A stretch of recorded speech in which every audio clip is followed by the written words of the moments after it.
If you're a podcast host, listen up, this one's for you. My name is Allie Jackson. I'm the host of Finding Mr. Height, a dating and relationship podcast that I've been doing for 4 years now, sharing my positive and practical approach to dating that's built on my own life experience. And I wanted to share another experience that I've had, my secret behind monetizing my show. It's called Red Circle, and I was just telling my colleague about how much I love their platform. With Red Circle, not only am I getting a seamless hosting experience, but I also love the support I receive in ad sales. It's not just typical ad sales either. It's targeted opportunities based on my show and my life. And the platform is super simple. You just set your preferences and Red Circle matches you with sponsors that align with your show. You can vet every opportunity and their platform gives you great analytics. More recently too, my Red Circle team has brought me opportunities outside of my podcast on social media to really augment the podcast partnerships, bring them full circle. I just can't recommend them enough. If you want to give it a try, go to redcircle.com to get your free trial. That's redcircle.com for a free trial.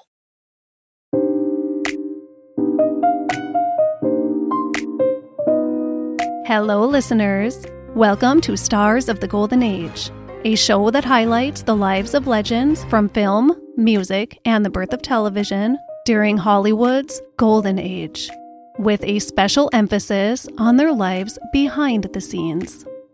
I am your host, Erin Carlson.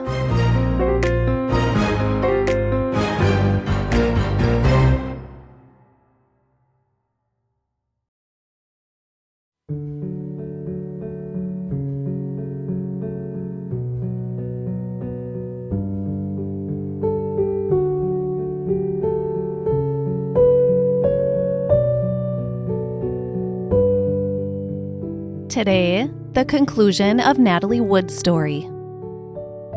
I've given you a lot of heartbreak so far. Prepare for more. Please listen to parts 1 and 2 of Natalie's story before proceeding here.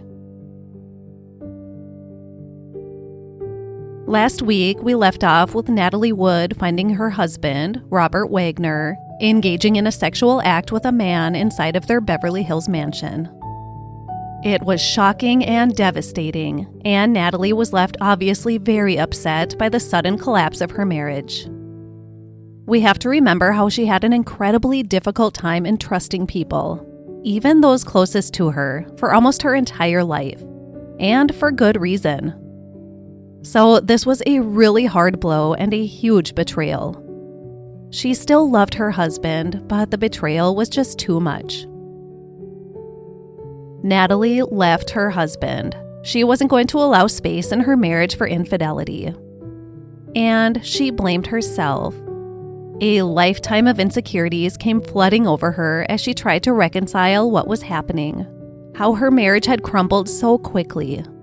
Was it her, she wondered?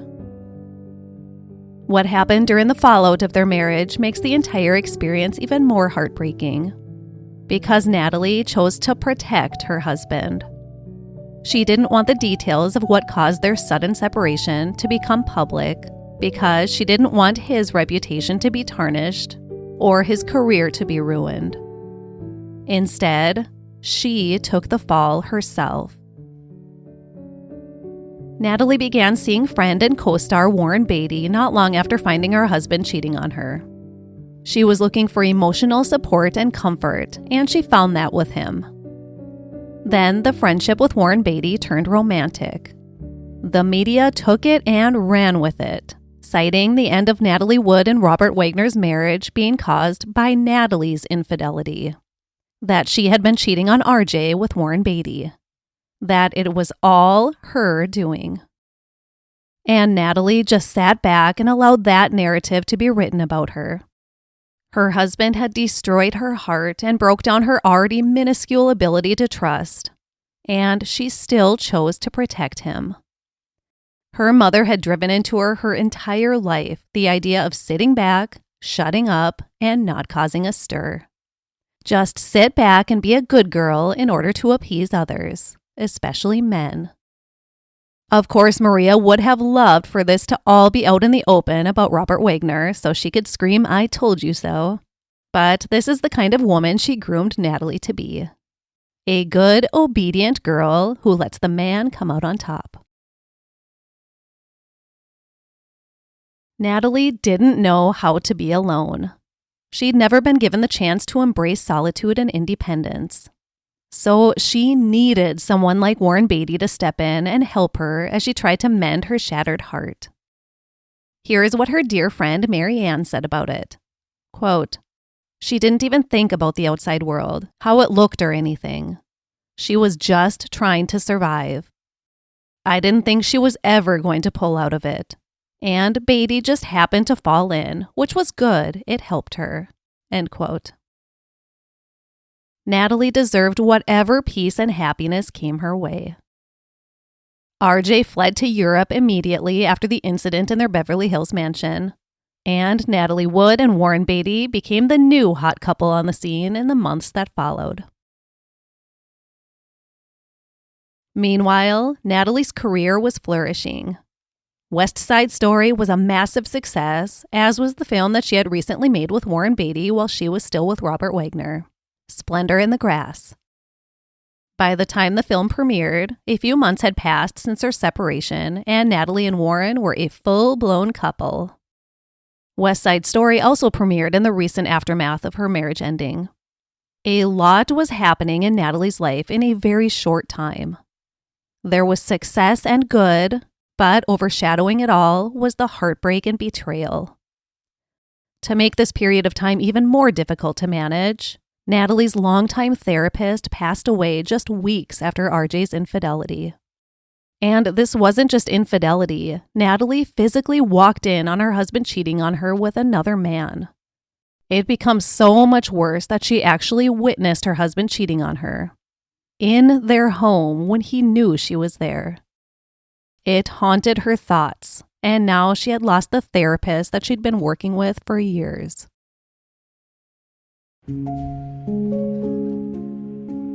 By the 1-year mark of the sudden end of Natalie and RJ's marriage, she and Warren Beatty were living together and looking like the envy of all from the outside.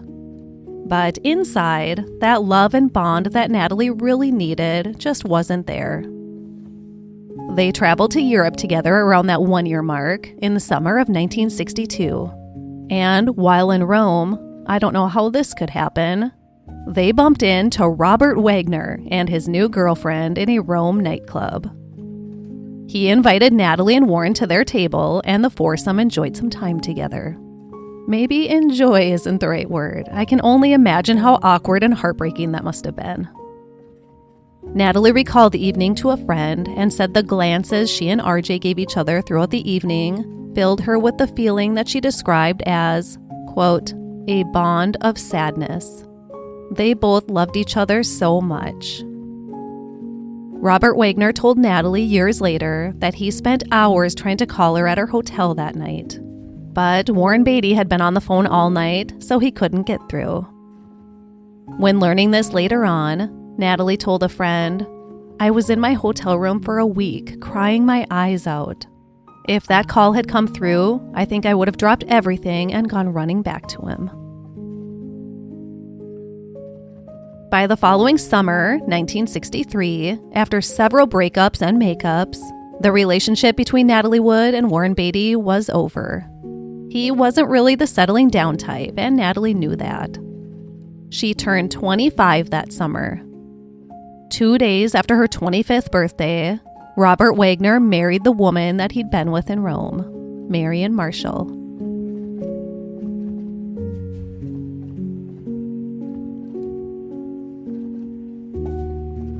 Natalie, of course, kept her parents well supported as her success as a Hollywood actress soared in her adult career. Maria was still riding high as the mother and creator of Natalie Wood. And Natalie's father, Nick, was still living a sad life in the shadows of it all. Natalie's friend and former fellow child actor, Robert Hyatt, summed up Nick's existence in the 60s like this, quote, "He would always go to this little bar and he would blast down the vodka, then go next door to the liquor store, buy a pint of vodka, stick it in his toolbox, go home, go in his room, read the newspaper, and drink the vodka until he passed out. He'd just given up." End quote. Nick was working at Natalie's studio, Warner Brothers, as a carpenter. He lost his license several times due to driving drunk and smashing into parked cars. Thankfully, he never hurt anyone. Not that we know of, at least. Although he did still abuse Maria regularly and was known to chase her out of the house with a gun. Natalie tried to settle in without a man on her arm, but it was just too difficult for her to be alone. She dated and was briefly engaged to producer and Lowe Theater heir Arthur Lowe Jr. Actually, Marcus Lowe was one of Arthur's grandfathers, and his other grandfather was Adolf Zukor, one of the founders of Paramount Pictures. Natalie also dated David Niven Jr. and Frank Sinatra again. She was briefly engaged again to a Yugoslavian businessman named Ladi Blatnik, who was described as a major con artist, a big fat slob phony baloney, and a buffoon. None of her relationships provided her with the love and stability she felt in her marriage to Robert Wagner before everything fell apart. At the end of November 1964, 26-year-old Natalie overdosed on pills again. She was so sad and so lost and so lonely. This time, she almost didn't make it back. Another overdose occurred in early 1966, and another that summer. Those close to her never believed she was trying to end her life. They just thought she was trying to quiet the pain. Natalie had built a therapeutic relationship with a new therapist and visited him every single day for years during this period of her life. She was in so much pain. Finally, after her 1966 overdoses, her therapist advised her to maybe distance herself from her parents, especially her mother. So, Natalie banned her mother from her home, for a while at least. She restricted her father's visits, and when he was allowed in her home, the bar would be locked. He would not be allowed in Natalie's home if he'd had even a drop of alcohol. She was finally learning how to set up some boundaries. Natalie's therapist also guided her to enroll in night classes at UCLA, to take classes on subjects that she had been interested in as a child and could never pursue. She also took French lessons, cooking lessons, and classes on interior design. Her therapist was helping her discover herself, to discover the person that she was never allowed to be. Natalie was 28 years old, and she had finally been able to embrace the life she wanted for herself, and was guided into finding the courage to take control of her own life. She had always wanted to be a mother, but her desire to have a baby was now greater than anything else in her world. Her older sister Olga was long ago happily married and had 3 sons. She was still Natalie's rock. Natalie Wood, who had a Hollywood dream life to many from the outside, would say to her sister Olga, "You are the lucky one." That's all Natalie wanted, a husband who adored her and children of her own to shower with love. Just love and stability, that's all she wanted. Natalie found the stability and safety she was looking for in British agent Richard Gregson, whom she met in 1966. She was tired of running around with all kinds of different men, many of which she didn't see settling down with. She wanted some calm in her life. With Richard Gregson, she found that. The problem was, he was married with 3 children. Separated, but married. So she patiently waited for his divorce to be finalized. 2 long years she waited. Natalie had a lifelong fear of flying and avoided it at all costs, but her romance with Richard Gregson, who lived in London, made her face her fears head-on as she was flying to London about once a month. Sleeping pills helped her to get through those long flights over the Atlantic. Air travel in the 1960s was a far cry from the horrors we have to endure today. Flying was an event. No sweatpants allowed. I'm going to quote from Suzanne Finstad's book, Natalie Wood, The Complete Biography. because she painted such a perfect picture of Natalie's transatlantic air travel to see her beau in the mid-1960s. She wrote, quote, "Though she no longer had her coterie of attendants, Natalie still presented herself as an old-fashioned movie star, dressing up for her flights to and from London in high glamour, wearing Jackie Onassis oversized sunglasses, a variety of fur coats, and ensembles ranging from chic Yves Saint Laurent and Chanel 60s mini dresses to chocolate brown suede pantsuits, accessorized with bracelets, rings, necklaces, and often dangly hoop earrings." End quote. Natalie Wood was finally able to marry Richard Gregson on May 30th, 1968. Her friend Norma Crane was her maid of honor, and her friend turned Richard's friend, Robert Redford, was Richard's best man. She found her romantic security again. Now, all she needed was a baby. Natalie Wood fulfilled her biggest dream when she became a mother to her beautiful little girl on September 29, 1970. "I can definitely say that was the happiest moment of my life," she said.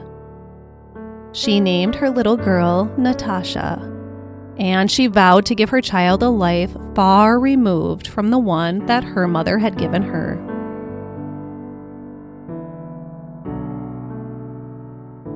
Within a year of becoming a mother and finally securing the happiness she had always yearned for, Natalie discovered her husband Richard was having an affair with his young secretary. Natalie's happily ever after wasn't forever after all. The marriage was over just 3 years after it began. Robert Wagner's second marriage had also ended during this time, and he was newly engaged to Frank Sinatra's daughter, Tina. Still, RJ was hanging on to his love for Natalie, just as she always had with him. They bumped into each other a couple of times, and there was always a lingering connection there, a what might have been feeling.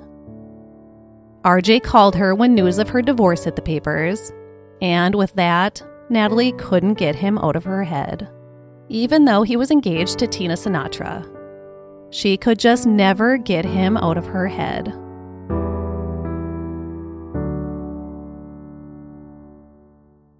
Natalie doted on her daughter, but she also hit the dating pool again, reluctantly. She had planned to be in a solid and secure marriage and be done with dating, but that didn't happen, and she didn't know how to be alone. She went out with Steve McQueen a few times, and then California Governor Jerry Brown. By the end of January 1972, Robert Wagner had ended his romance with Tina Sinatra and took a chance on winning back Natalie's full heart again.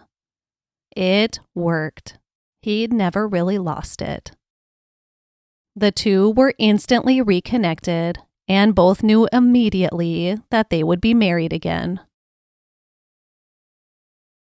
Natalie and RJ made their grand re-entrance into the limelight as a couple as they arrived at the 1972 Academy Awards ceremony together, where they had been invited to be co-presenters. They took the red carpet by storm. They were the talk of Tinseltown. After the ceremony, they took a pre-honeymoon, as they called it, sailing to Europe on the Queen Mary 2. Guided by an astrologer, Natalie and RJ chose July 16, 1972 as their second wedding date, 4 days before Natalie's 34th birthday. She was happy, and she felt whole again. And her happiness only intensified when, on March 9, 1974, she had her second daughter, a child she shared with the love of her life, another little girl who they named Courtney.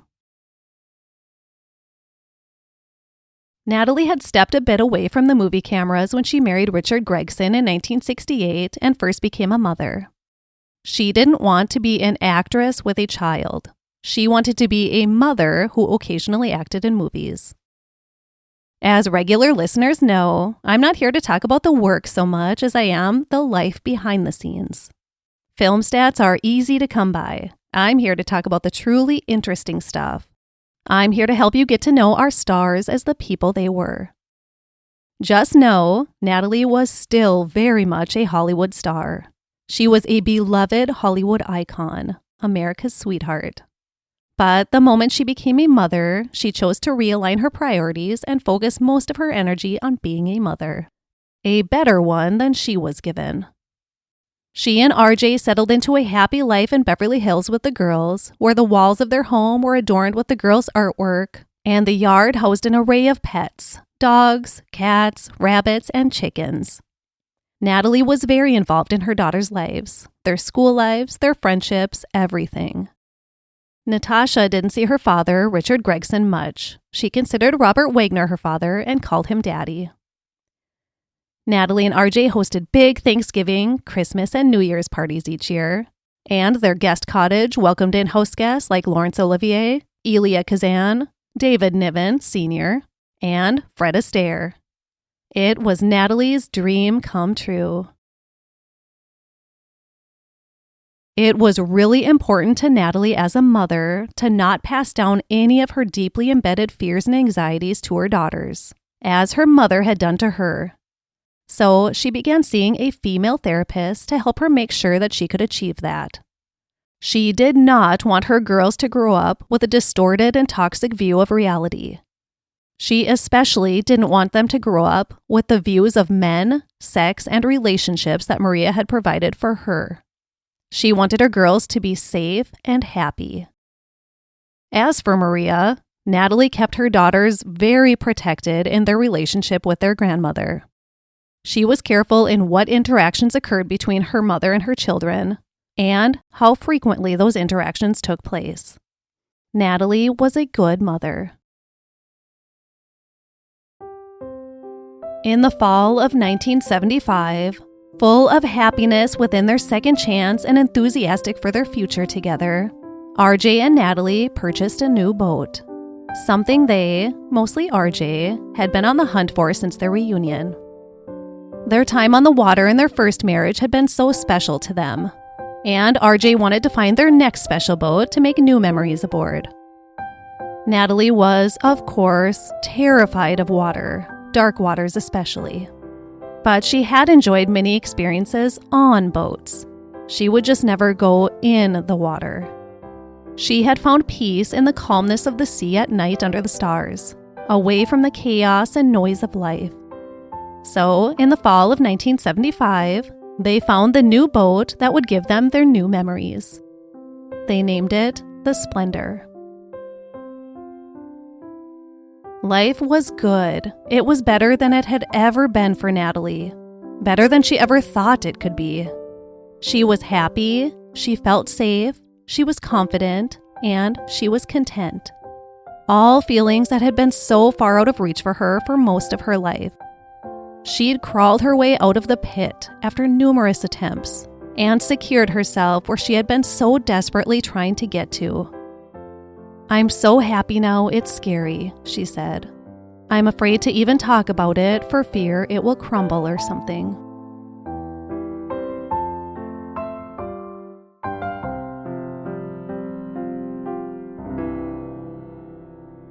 By the end of the 1970s, small cracks did start to form in the Wagner marriage. Overall, things were good, and they had made new wonderful memories on the Splendor with their children and friends. But RJ had begun to drink more and more, and this was causing some difficulties in the relationship. Natalie was never a big drinker. She would have the occasional glass of wine and drink socially, usually not to excess. She began to drink a little more as her husband's consumption grew, but it was never something she wanted to indulge too much in. Alcohol was somewhat of an evil to her, having grown up with a violent alcoholic father. So when her husband began drinking more frequently and to excess, it became a problem for her. RJ wanted to be out drinking more, hating the Hollywood party scene, and Natalie wanted to be home as a family with their children. They were very much in love, but this was something that crept in as a problem for them. Still, they were graced together on the cover of Look magazine alongside the headline of Hollywood's Most Exciting Couple. By Natalie's photo on the magazine spread, the caption read, Hollywood's #1 survivor. In an eerie passage written by writer Thomas Thompson in that 1979 issue of Look magazine, he wrote, quote, "The bottom line fascination we hold for Hollywood is not the gold, not even the magic, but the suspense of tragedy. The waiting for those absurdly beautiful people to fall off the tightrope and wreck their lives. James Dean was handsome and strange, but he wrapped his body in a fatal gesture that was somehow appropriate. Marilyn Monroe died with the dark roots of her blonde hair showing, her toenails in need of clipping, her stomach full of barbiturates. This melancholy and melodramatic throat clearing is by way of making a few comments about a woman who refuses to fall. If winning is surviving, then Natalie Wood is the number one seed. For almost 20 years, she and I have been friends, but not until the last years have I stopped holding my breath." End quote. Natalie's loved ones had been worried about her for decades, but they felt relief in her presumed safety and happiness now. They didn't worry about her anymore. They had all stopped holding their breath.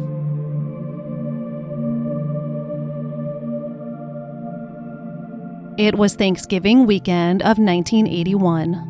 And Natalie and RJ had planned to spend the long weekend aboard their beloved boat, the Splendor. They had hosted their annual Thanksgiving buffet on Thursday, and then Friday morning, they left for Catalina Island. 2 friends they had invited had backed out of the trip at the last minute. So aboard the Splendor for the weekend was just Natalie, RJ, Christopher Walken, and their deckhand who would be captaining the boat, Dennis Davern. Natalie had just recently finished filming a movie titled Brainstorm with Christopher Walken. Much of the movie was shot on location in North Carolina, so Natalie had to be separated from RJ and the girls for a while. Some believe she and Christopher Walken began an affair during the production of Brainstorm. But everyone closest to Natalie said there is no way she would betray her marriage. She was adamantly against cheating and would never risk her marriage like that. She had been at the other end of that kind of betrayal with both of her husbands, and she didn't want to be the cause of it for someone she loved. It is known that Natalie and Walken did connect deeply, and they did become close.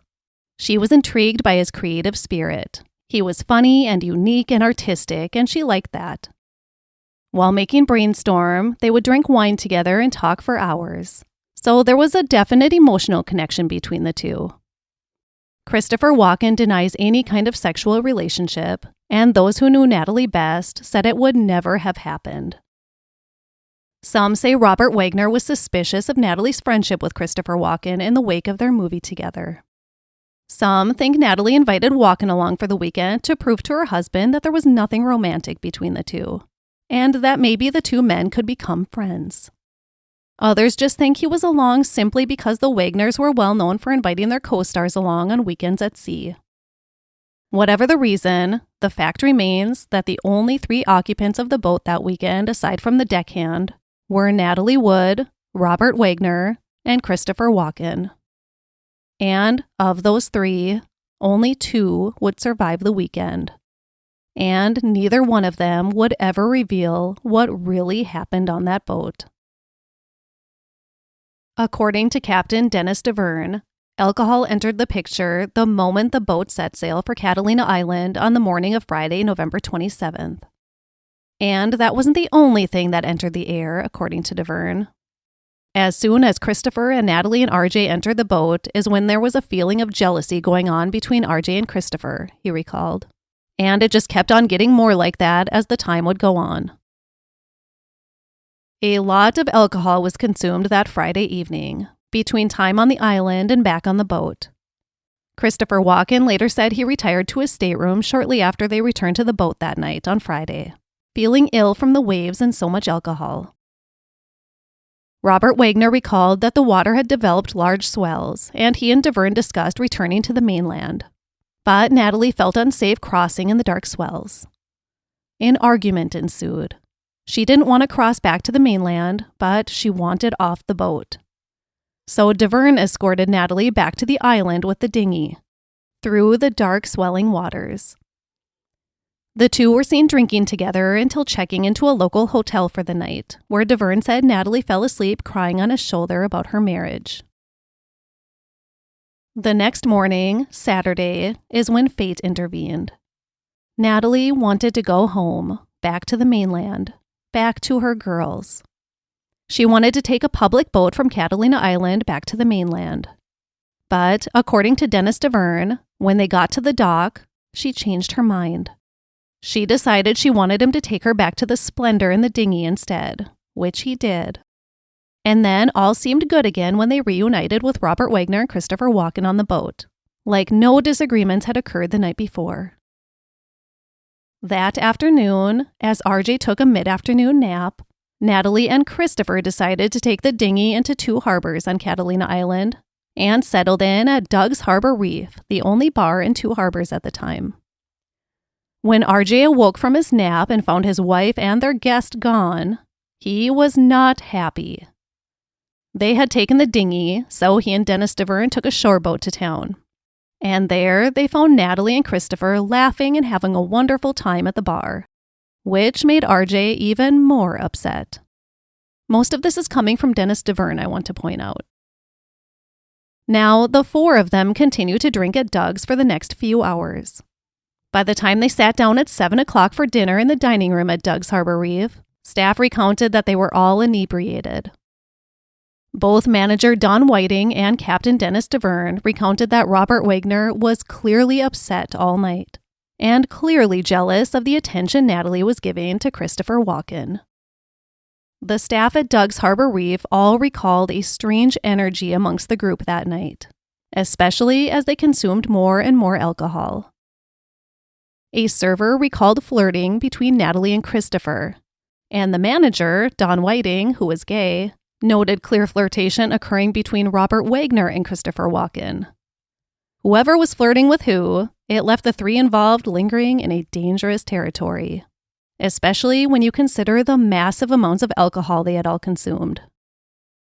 Other patrons of Doug's recalled the men clearly intoxicated, but Natalie as beautiful and personable as ever. She spoke to her fans at nearby tables and was able to speak clearly and present herself perfectly, they said. Both a server and a patron even encountered Natalie in the ladies' room with a little girl about Natasha's age. Natalie standing behind the girl in front of the mirror, combing her hair and telling her how beautiful she was, and talking to her about how to embrace her childhood in a very tender way. They said it was a very motherly and sweet moment. The little girl's name was Dawn, and Natalie invited her to their table where she braided her hair. Natalie was really missing her daughters that weekend. As sweet and calm as the moments with little Dawn were, everything changed soon later when some kind of commotion began at the table, which led to Natalie throwing a wine glass at the wall. There are varying theories to this as well.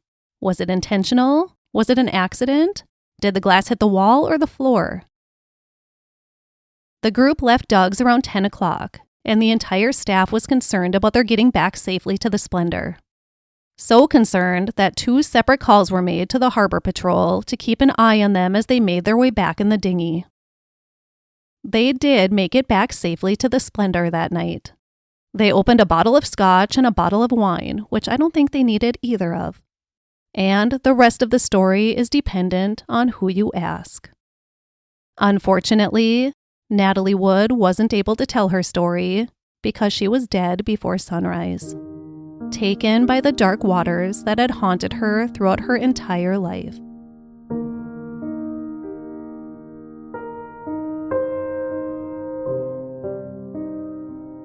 In the aftermath, Dennis DeVerne didn't want to talk. Christopher Walken volunteered that he and RJ had gotten into an argument later that night on the boat and that it really upset Natalie. RJ mentioned nothing of the argument, but did admit it later once pressed by the police. He said Natalie went to her room and slammed the door around 10:45, wanting away from the tension. By midnight, the men said they realized both Natalie and the boat's dinghy were missing. There were reports of a woman screaming. There were reports of a woman yelling, "Somebody please help me, I'm drowning." The witnesses in a nearby boat made sure to note the time, 11:05 p.m. The witnesses were John Payne, his fiancée Marilyn, and her 8-year-old son, who were aboard their boat, the Capricorn. John Payne. The man that was trying to save her was named John Payne. I found this so interesting because John Payne, the actor, was Natalie Wood's co-star in Miracle on 34th Street. The man that became her stepfather in the movie. The man that she shared a very special relationship with in the movie. He was her protector. And now this John Payne, a different man, was trying to be her protector as she struggled to stay alive in the dark waters. This is where it gets really disturbing. They said they heard more than just the woman's voice. They heard a man or men's voices too. Intoxicated sounding male voice or voices yelling back, "Oh, don't worry, we'll help you." And, "Hold your hat, we're coming to get you." But John Payne said the woman just kept yelling for help. Marilyn called the harbor master in 2 harbors. Nobody answered. Meanwhile, John tried yelling out to the woman in distress.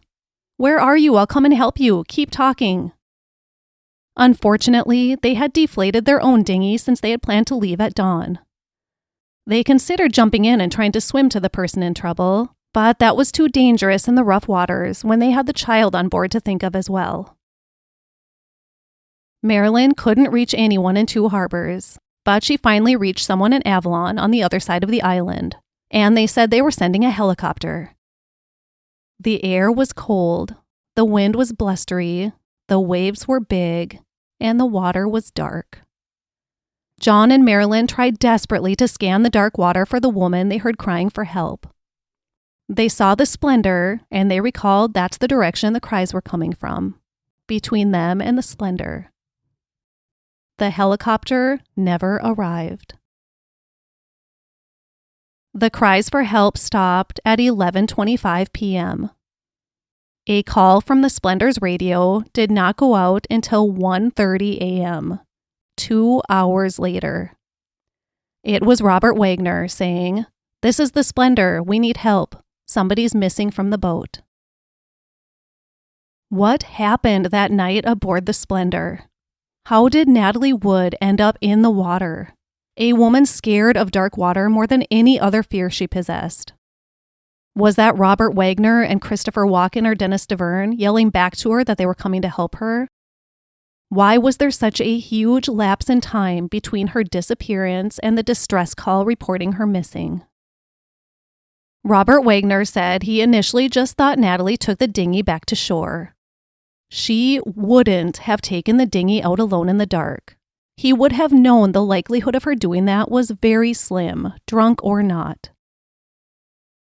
He did not want to get the Coast Guard involved because of negative publicity, so some locals helped when they heard the radio calls.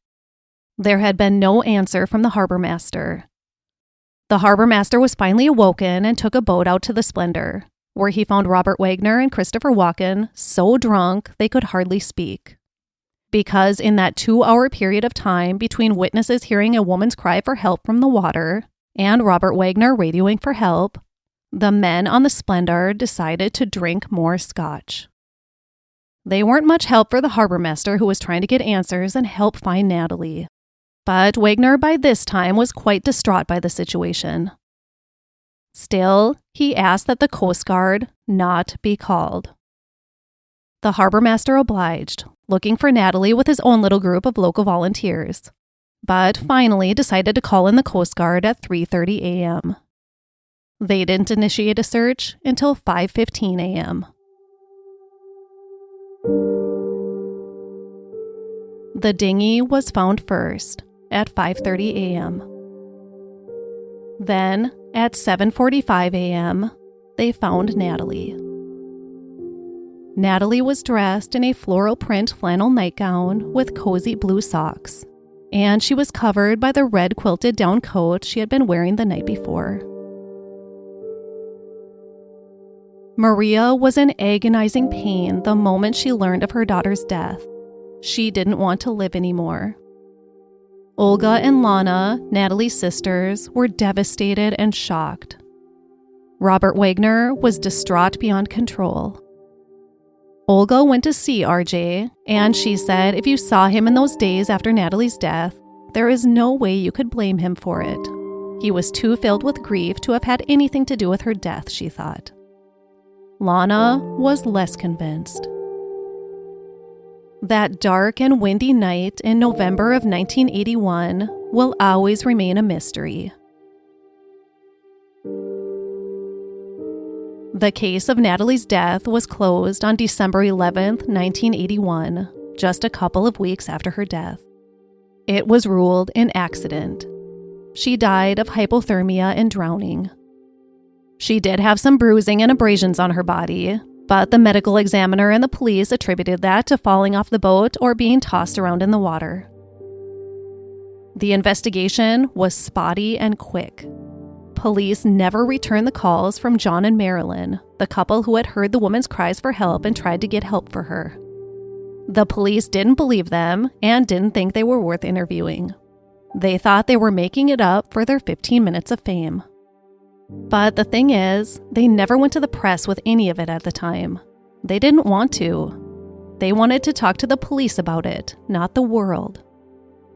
Marilyn said much later, quote, "Being a mother myself, my decision not to ever say anything to the press was based on would my son want to read about his mother crying for help for 20 minutes and nobody doing anything, including the father? That was a decision I made for the sake of her children, but it's done, unfortunately, more harm than good." End quote.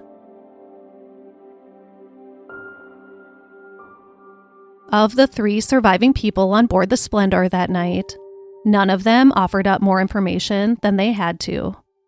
And most of that information was foggy and inconsistent. Stories changed. Dennis DeVerne later said he was scared to talk. Robert Wagner had taken him under his wing after the incident, insisted that he move into the home that he had shared with Natalie, that they would take care of each other. RJ gave DeVerne money and promised to get him acting parts. Was it hush money? DeVerne later came out publicly claiming RJ and Natalie had gotten into a heated fight and that he heard a commotion and the dinghy being untied. And then RJ coming back to the bridge of the boat, sweating and tousled. Later yet, he offered more details. Natalie's little sister, Lana, said she received a phone call confession from Dennis DeVerne in 2001. He told her he witnessed a heated argument between Robert Wagner and Natalie Wood that night on the rear deck. The fight escalated, and Natalie went overboard. Pushed, DeVerne now said. DeVerne went into panic mode, and according to him, Robert Wagner said to him, "Leave her there. Teach her a lesson." This was in 2001. He later tried to change his story again. And he was selling his stories to tabloids and was co-writing a book about it. But his girlfriend at the time of Natalie's death has also come forward and recounted the same story that DeVerne had told Lana. Only he didn't wait years to tell her. He told her just days after the incident. The same story. She added that DeVerne was terrified of Robert Wagner and what he may do to him or blame on him. LA homicide detectives re-examining the case years later called DeVerne a crucial but problematic witness. On his changing of his stories, Dennis DeVerne said the night of Natalie's death he was, quote, "frozen with fear and saturated with scotch," end quote. There were just so many varying accounts, so many changed stories, and there was so much alcohol consumed that day and night. Who can we believe? The investigation was sloppy at best. Details may have been hidden. Witnesses ignored. Biographer Suzanne Finstad went on her own investigative journey, and what she found about the lack of investigation horrified her. In her own words regarding what she discovered about Natasha Gurdon's final night on Earth and the spotty investigation into her death, quote, "The results were illuminating, harrowing, and deeply disillusioning," end quote. It is believed by many that Robert Wagner did have a hand in Natalie's death, that it was absolutely not an accident, and that all 3 surviving individuals, Robert Wagner, Christopher Walken, and Dennis DeVerne, are culpable in her death. The case was reopened in 2011, thanks much to biographer Suzanne Finstad's own research and investigation into Natalie's life and death. Los Angeles homicide detective Kevin Lowe told Suzanne Finstad that if the statute of limitations hadn't already run out, Robert Wagner would absolutely be arrested for manslaughter. In July of 2012, Natalie Wood's cause of death was changed from accidental to undetermined. The new medical examiner believed she was unconscious when she entered the water, and that the bruises and lacerations on her body appear to be caused by a physical assault. This new light may be a light into some of the truth she deserves to be told 30 years after her death. Natalie Wood, the beautiful and talented and tormented woman who searched her entire life for happiness and peace, was dead at just 43 years old, leaving behind 2 beautiful daughters who she loved so fiercely. Natalie's father, Nick, had passed away just a year prior. Natalie read his eulogy. She ended with this passage. "Now we feel so sad about losing you, as one sometimes feels sad at nightfall. But we will have our mourning when our spirits will lift. Our sadness will lighten, and we will realize we haven't really lost you, because your uniqueness to us all will always live in our hearts."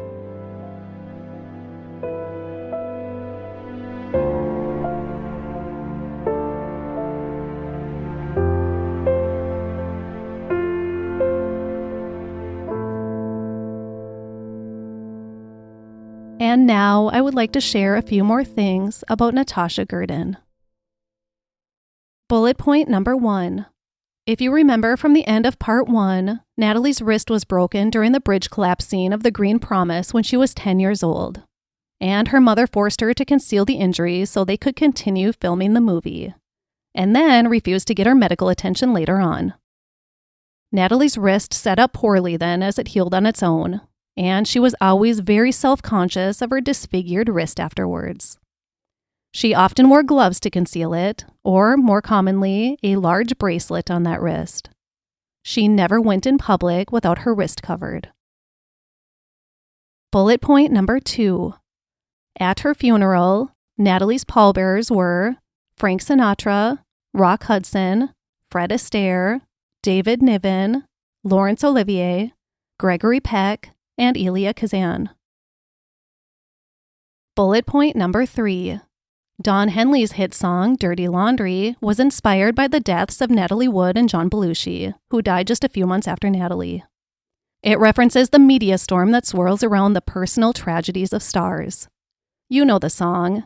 It's interesting when people die, gives us dirty laundry. Kick 'em when they're up, kick 'em when they're down. Bullet point number 4. Natalie Wood is amongst the elite who have placed their handprints in the cement at Grauman's Chinese Theater. She did so about 6 months after her first marriage to Robert Wagner ended. Bullet point number 5. Natalie's absolute favorite actress was Vivien Leigh. I'm currently in the process of revisiting Vivien Leigh's story, which was my very first episode of this podcast. Bullet point number 6. I have the same birthday as Natalie Wood. I was born on July 20th, 1980, a year before Natalie's tragic death. And for all birthdays going forward, I will pay a little tribute to Natasha Gurdon on our shared special day. In conclusion, Natasha Gurdon was never given a chance to live a normal life. She was never given the chance to be loved, to feel safe, to have friends, to be happy, to make her own choices.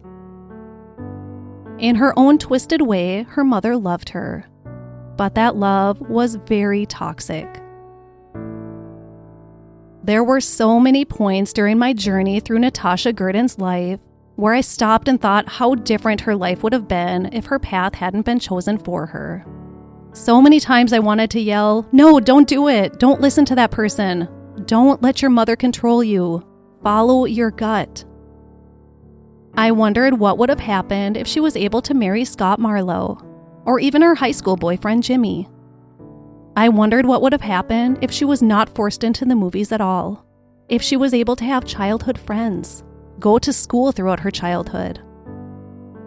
I wondered what would have happened if she would have taken that ferry back to the mainland the morning of Saturday, November 28th.